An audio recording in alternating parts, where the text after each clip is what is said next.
Sexual harassment and sexual violence are widespread issues that can happen in a multitude of settings, including the workplace, educational settings, public locations, and even online.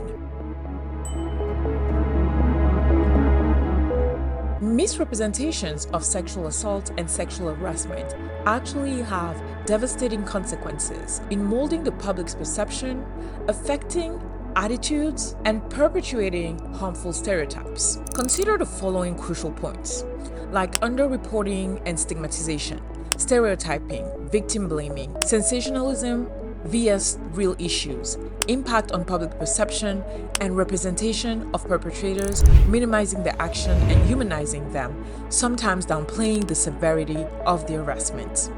These contribute to a culture that protects and excuses perpetrator rather than holding them accountable. This essay is really trying to get to the root of how the media misrepresent sexual assault and harassment as a whole. What are the biases, stereotypes, and gaps in this representation? But also, we're trying to find what are the root causes of that misrepresentation.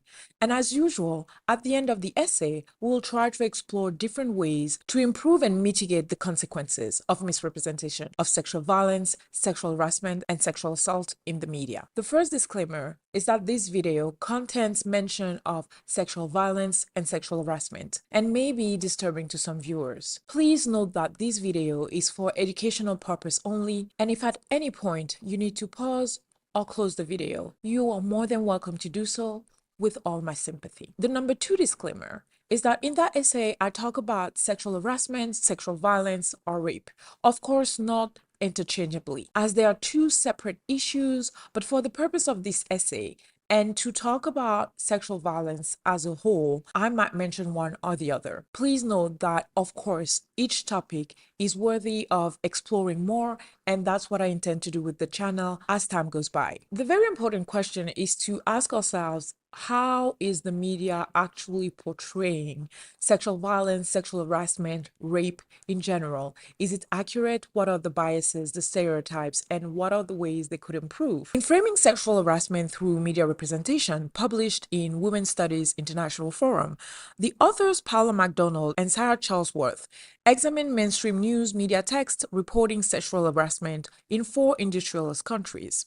The analysis reveals that the media most frequently reports classic sexual harassment and emphasizes scandalous allegation and overtly sexualized conduct. The hegemony of a discourse of sexual harassment as an individualized problem of inappropriate employee behavior, for example, is also evident. By contrast, discourses presenting sexual harassment as a systemic issue or as symptomatic of a broader gender inequality are less frequent. They argue that these media representation limit opportunities to frame sexual harassment as dynamic, complex, and part of a practice of gendering in and beyond organizational boundaries. And this is a first hint that the media is actually perpetuating a history of misogyny, power dynamic, discrimination, and the danger of a single story. In Rape Myth in the Media, a content analysis of local newspaper reporting in the United States, Megan Sachs, Alyssa Ackerman, and Amy Schultzberg in December 2017 actually analyzes one local newspaper from each of the 9 geographical regions designated by the Census Bureau to examine how local media report on sexual assault. A total of 386 articles from a 1-year time period from January 2011 to January 2012 were included in the analysis.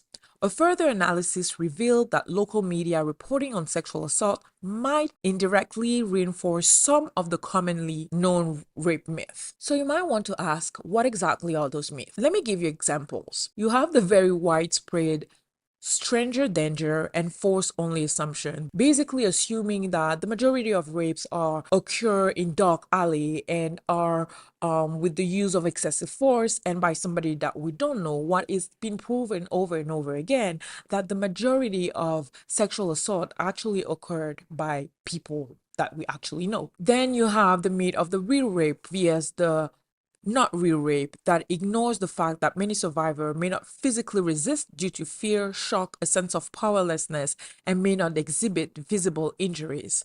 Then you have the she asked for it, victim blaming. You also have the people talking about crying wolf or false reporting. The media may contribute to the misconception that false reports of sexual assault are widespread. Research consistently indicates that false reporting is relatively rare, and the majority of survivors do not report the experiences due to fear of disbelief or retaliation. Then they were in a relationship, so it's not rape. May I remind you that conjugal rape actually exists, and unless somebody gives consent, whether they are in a relationship, a marriage, or whatever sort of partnership, it is a rape. Then you have the no means yes, or she really wanted it, it's just miscommunication, she enjoyed it, or he can be a victim. You also have a very common misconception that rape is solely about lust, that mainly it's about a sexual urge. But it's important to also reassess and recenter the debate, because rape is about power, control, and violence, and not about sexual desire. And that oversimplification leads to more misunderstanding. Then you have they were flirting or flattered.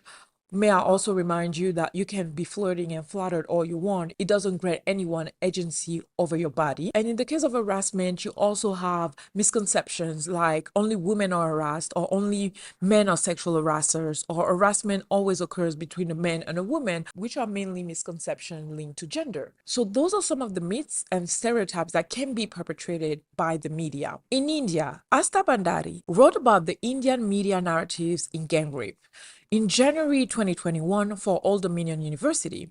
The study examined the impact of media reporting of gang rape cases in India and identified the media semantics used in portraying the victims in media and print.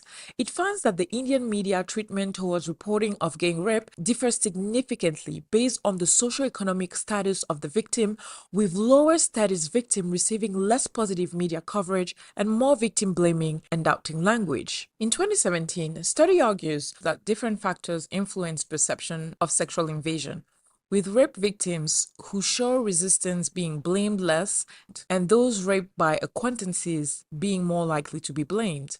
The media employs frames to shape public opinions. The December 2012 South Delhi gang rape and murder, when 22-year-old physiotherapy intern was beaten, gang raped, and tortured in a private bus by 6 men, in which she was traveling with a male friend. However, one case cannot represent media reportage in totality. It is interesting to note that the Indian law regarding press and press issuing names of victims of rape was actually changed after that case. Indeed, the Indian Penal Code 86C IPC section 228A forbids printing or publishing the name or any other information that reveals the identity of a rape victim. The media plays a crucial role in shaping perception around sexual violence and separating victims and perpetrator, with the power to impose a hierarchy that frames the legitimacy of rape, and sensationalism through headlines, images, resonance, and comparison is often employed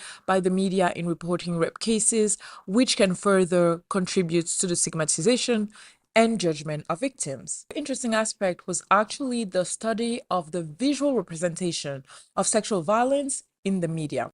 Sandra's work explored in a research article examining visual representation of sexual violence photographs accompanying German internet news article that happened between January 2013 and March 2015.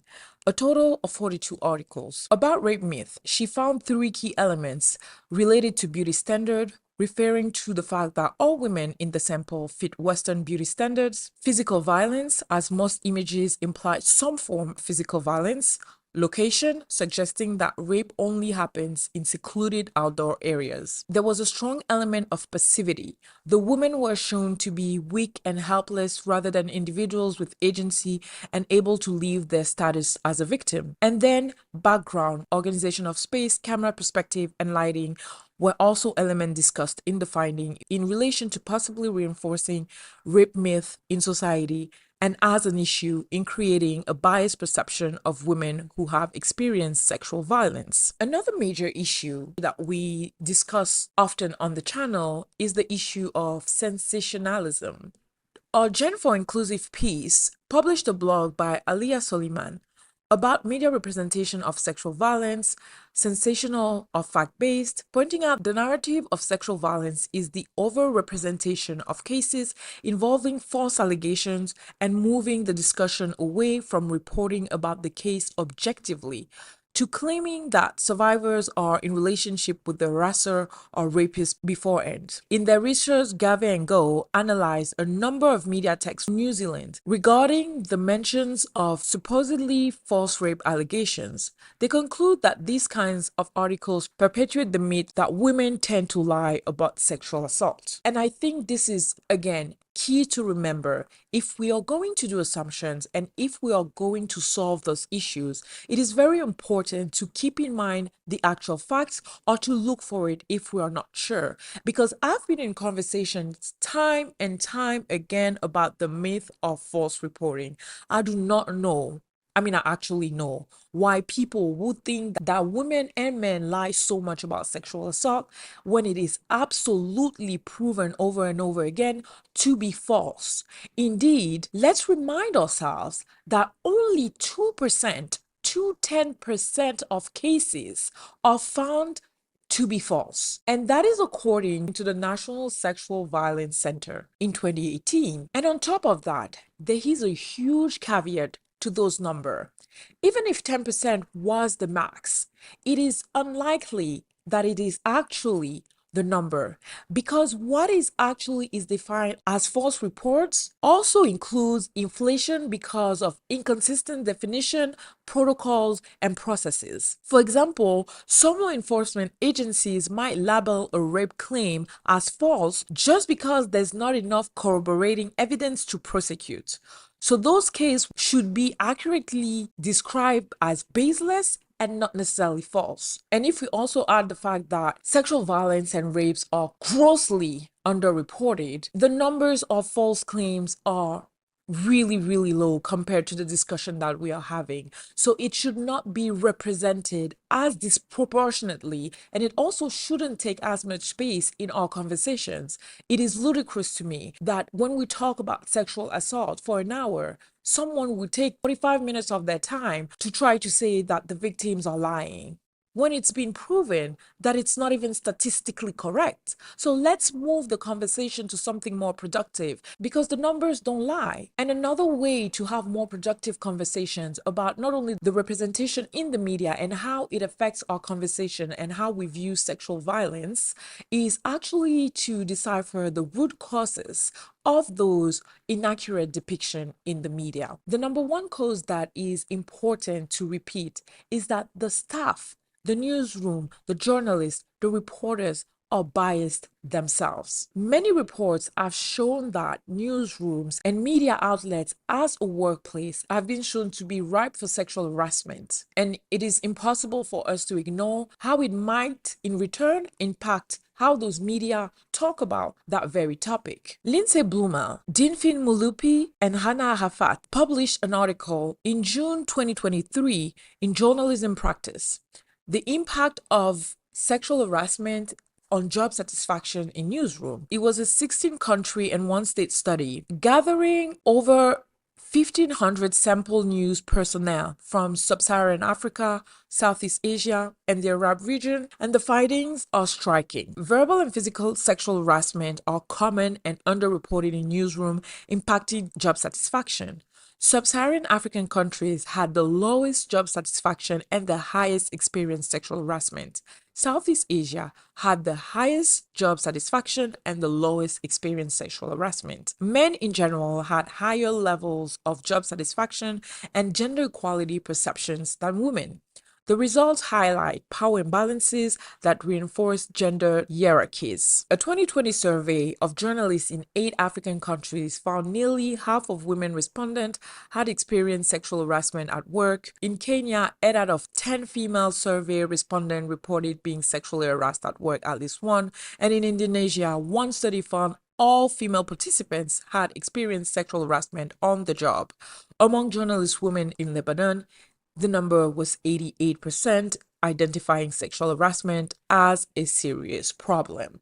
As you can see, the amount of sexual harassment in the newsroom is outstanding. So it is very difficult to imagine a workplace where sexual harassment and sometimes sexual violence is running rampant, and then to expect them to learn, debunk, and make their stereotypes vanish once they come and report the news. If it's the core of who people are in those newsrooms, it is very evident that it will reflect in the way they report the news, they talk to the victim, and they relay the information to us, the viewers. It is the embodiment of deep-seated social norms, attitude, bias, and the lack of diversity in the newsrooms. Then another huge issue in the newsroom is the need for sensationalism in the name of profits. Media organizations now may prioritize engagement, sensationalism, clicks, views in order to stay relevant in today's very competitive environment, leading to dramatized and sensational portrayal of sexual harassment and sexual abuse. It can distort and hinder the reality of the actual events. Again, in her blog for Urgent for Inclusive Peace, 𝗣𝗨𝗧𝗦 mentioned that the media uses a soft pornography appeal by reporting how the sexual violence happened in action with graphic details or footage, which in turn sells more papers or increases traffic to news websites. Other causes may include inadequate training and sensitivity, fear of lawsuits and backlash, lack of understanding of consent and dynamics. But once we know about all the causes and the dynamic that lead the media to misportray sexual violence, what are the actual consequences and how does it affect us, the viewers, and society as a whole? I would be remiss if I didn't mention the #1 victims of those misleading headlines, sensational articles, and gross misrepresentation of sexual violence, rape, or harassment. The actual victims, those stories that we see in the media, are actually stories of real people. Those people, in some cases, had conversations and related their stories to the media, who are now translating it and misrepresenting their stories. So I think that they are individually the first victim, and they are the first collateral damage of those headlines and of that misrepresentation by the media. I think it's very important that we recognize their story and that we legitimize their pain, because they are the unfortunate vessel that bring us that information. And it's only right that the media do them justice. It is actually someone, a real person, lived experience. Furthermore, as the society, it is extremely dangerous that the media perpetuates those myths because it nourishes what is called rape culture. And although there's a lot of debate of what it really means, I think it's hard to avoid. For the purpose of this essay, we are talking about rape culture as basically societies and cultures where media perpetuates stereotypes, myths, and images of sexual violence, and in turn, it continues to nurture that violence in real life. In their study released in 2020, Sylvia Galdi and Francesca Giso, entitled Media-Induced Sexual Harassment: The Routes from Sexually Objectifying Media to Sexual Harassment, they review the existing empirical evidence linking sexually objectifying media and sexual harassment of women. Their media-induced sexual harassment framework offers a coherent scheme for explaining the effects of sexually objectifying media on perpetrators, victims, and bystanders, and identify 3 cognitive and emotional mechanisms through which sexually objectifying media lead to sexual harassment, dehumanization, disruption of empathic resonance, and a shift in gender norms. Sexually objectifying media can normalize harassing behaviors, increase acceptance of sexual harassment among victims, and discourage bystander intervention. The media-induced sexual harassment framework suggests that media culture, social norms, and sexual harassment are interconnected, and that media can communicate restrictive or permissive norms regarding sexual harassment. So we are slowly creating a direct link between the imagery, the depiction the description that we see of sexual violence in the media and how it has a direct impact and propagation in people's everyday life. To go even further, a study from 2018 even went as far as finding that rape culture in the media predicts both the frequency of sexual assaults and is pursued through the criminal justice system. In jurisdictions where rape culture was more prevalent, there were more documented rape cases and authorities were less vigilant in pursuing them. I find it fascinating that we can actually use the word prediction, because what we can predict, we can prevent. And that direct link of causality is actually what we need in order to press media institutions to do more and to acknowledge their role in rape culture. And there's also a notion when we talk about predicting that it's actually avoidable. So it makes it that much real. It is not something that is an assumption. It is a prediction and we can calculate and eliminate it. So that paper was published in the Quarterly Journal of Political Science, and it presents a quantitative analysis of rape culture in the US, examining news stories about rape published in newspapers from 2000 to 2013, so it was a whole 13 years.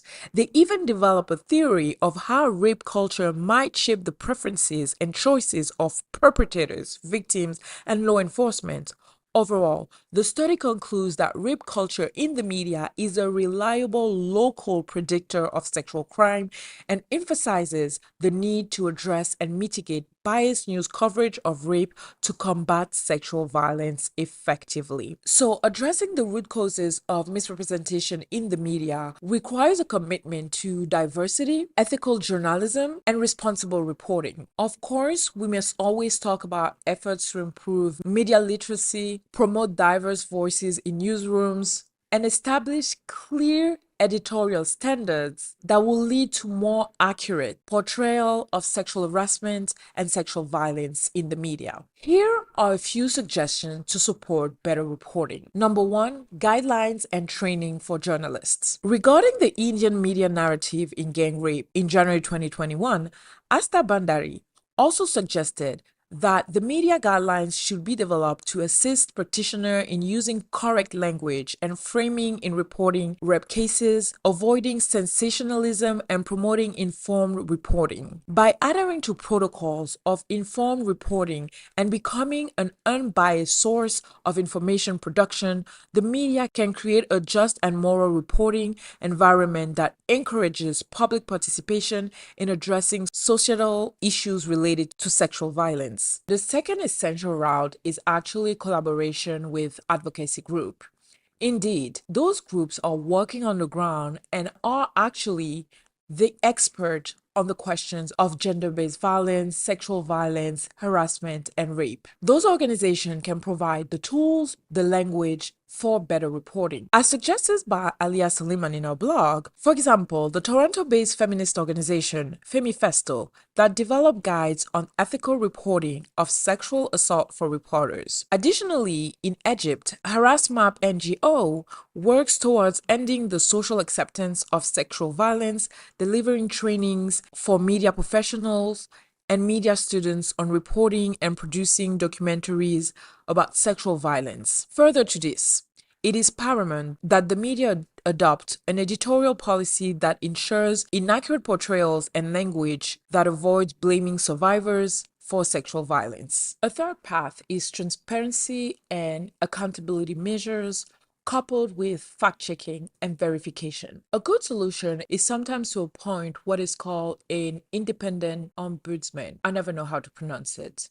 Or public editors. These individuals serve as advocates and external voices for accuracy and fairness with and without the media, addressing concern both within and outside the organization. It is also key to constantly promote survivor-centric narratives. It is their stories. One thing I've seen time and time again during my experience within the United Nations and United Nations Agency is the prevalence of beneficiaries' voices. It is important to give the voice to people who are actually living those experiences, and it is a top priority. It is the truth but it's also giving back their agency and recognizing that they are empowered enough, they are capable enough, they are resilient enough. It is their lived experience, and they are the one to actually decipher the truth for us. And last but not least, I will always advocate for policy change. Within our own jurisdictions, it is crucial that we advocate for policy changes that impose fair and responsible reporting on sexual harassment, sexual assault, sexual violence, and rape on media organizations. And these may include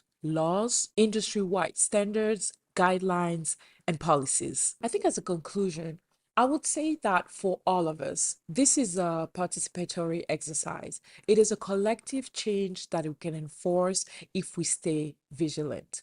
The goal here is to look at the media that is fed to us and question it. Media literacy forge our ability to develop critical thinking and ask the right question, debunk stereotypes about the media we watch, how we dissect it, but most importantly, how it has to be rooted in data and not our own bias, our own preconceived notion, and all of the myth that we have been fed for so long. So I really invite you, especially for topics like this, where so many lives are at stake, to realize how paramount it is that we rely on reality and facts and not on myth, and that we continue to question the media we consume, call truth to power, so that we can really tackle the issue of sexual violence. If you enjoyed this video, I am so grateful you stuck around and will be delighted to read a comment from you. You can of course like and subscribe. The entire list of articles, research papers, and references is available in the bibliography linked in the description below, as well as other key details you might like to get access to. See you very soon in another essay as we continue to decipher media impact and strategies together.